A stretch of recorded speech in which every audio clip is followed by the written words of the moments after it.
Découvrir les musées sous un autre angle, ou plutôt une autre lumière, des sensations nouvelles, tels sont les buts de la Nuit des musées qui, depuis 12 ans, ouvre gratuitement les portes de ceux-ci au public. Pour nous, c'est un moment important parce que c'est un moment où c'est assez festif, le fait de se dire que la nuit, on ouvre le musée.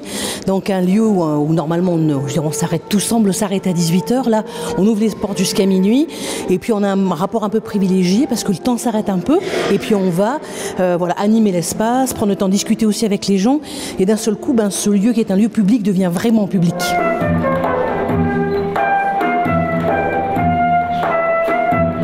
Et, habitué ou non de ces lieux de culture, le public en redemande. C'est plutôt agréable, visiter en musique, ça a son charme.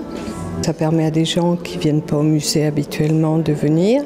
Ça ouvre à plein de cultures différentes, de sensibilités différentes. Le dépaysement et l'exotisme.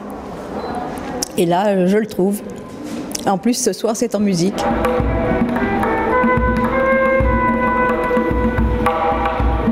Chaque fois, c'est un vrai plaisir, et puis aussi de voir du monde dans la rue, des tas de gens qui partagent leur intérêt pour l'art sous toutes ses formes. C'est très bien, très enthousiasmant. Franchir le seuil d'un musée, c'est un acte synonyme d'intérêt, de curiosité. Et le faire de nuit, ça se transforme en un rendez-vous particulier avec l'art, les sciences et le savoir. C'est une belle chose parce que c'est un moment convivial où les gens peuvent venir librement. Gratuitement, c'est important aussi, découvrir ce qu'est un musée, comment fonctionne un musée, puis découvrir toutes les activités et manifestations autour d'un thème généralement.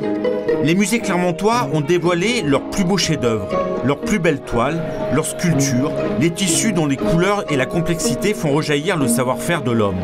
Le rendez-vous a une fois encore été à la hauteur.